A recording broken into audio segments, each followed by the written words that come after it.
Hey, my name is Eric Bunch, and this is video quiz chapters 4 through 7. Question 1, what was the key ideas that stood out in this chapter to you? For chapter 4, I said make sure you know what kind of audience you're giving your speech to. This is very important because if you go into a speech blind to who your audience is, you may end up giving a speech to the wrong kind of people, or you may say in a teacher's perspective, you have to, let's say 4th grade, you have to talk in front of a class of however old 4th graders are. You don't want to act like a college professor and use that terminology because you very easily get lost. For chapter 5, I said make sure you pick a topic you want to talk about. If you don't like the topic you're talking about, then more than likely you're not going to be enthusiastic about it, and in that sense, if you're not enthusiastic about it, then your audience may not be able to keep up because they won't be excited to learn about it. For chapter 6, I said making an outline can make or break your speech, really. If you go into your speech blind and you don't know what you want to talk about, or at certain points when you want to change subjects, you may end up having to improv, and sometimes that can be good, but for the most part, for larger speeches, you don't really want to do that. Chapter 7, a key idea that stood out to me was be on the lookout for biased information. Biased information can really leave a bad mark on your speech, and it can just really make all the information you give completely invalid. For question 2, what did you learn in this chapter that you did not know before reading it? For chapter 4, I said that sometimes the speaker is the real reason for the audience's disposition towards a topic, which that is directly from the textbook. But I didn't really think about this, but now that I'm reading that, this semester, in fact, one of my professors, he's very enthusiastic about calculus. Now, it's calculus. No one really likes calculus that much. But he's very enthusiastic about it, and everyone really enjoys the class. Even the people who don't really like calculus, they tend to like his class because he's very enthusiastic about it.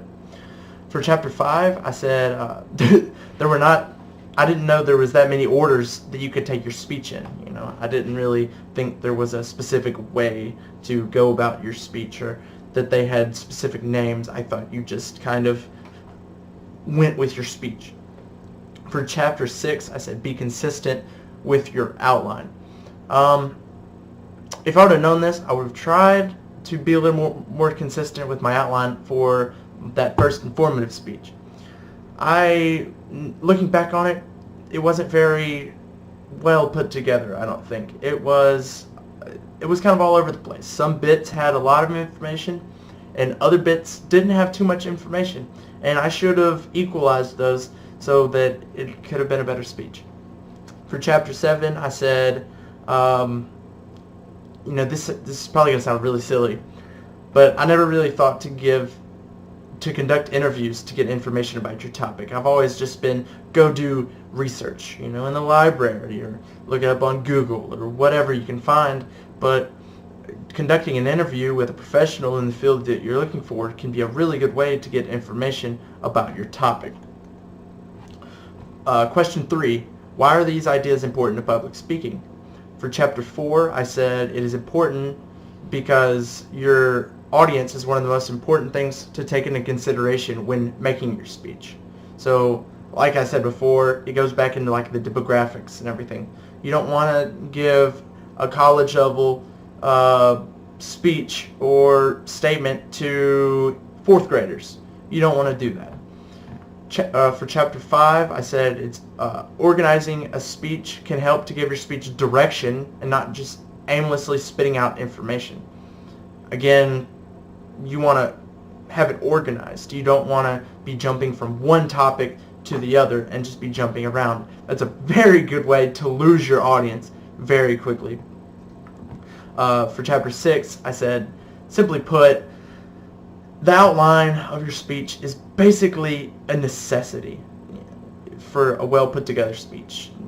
You can improv it, but for a longer speech, without that outline, it's not going to go so well.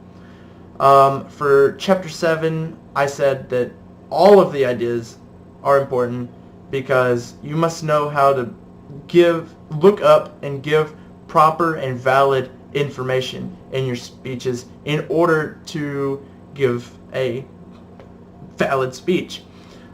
Without the information, your speech is pretty much invalid if you can't give good information. Question 4, how can they be used in other areas of your personal and or professional life? In a for Chapter 4, in Chapter 4, I said, in a work environment, you need to make sure you are giving credible information to your colleagues on a project or whatever job you may be going into. This is very important.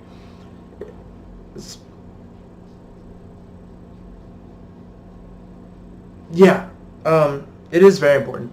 You do want to be giving your credible information, and you don't want to be biased towards anything, especially in a job environment. And on top of this, personal life, let's say you're having an argument or whatever, just to put it simply, you don't want to be giving invalid information. It can invalidize everything you've said. For Chapter 5, I says you want to make sure you are organized, especially professionally. If you go into a job, or maybe you have to brief something or debrief something, or just maybe you're a project lead and you need to give information about how well a project is going, or anything in that sense. You want to be organized to let the audience, whoever that may be, know that you know what you're talking about and you're on the right track and you're not getting lost. For Chapter 6, once again, it plays back into the last question.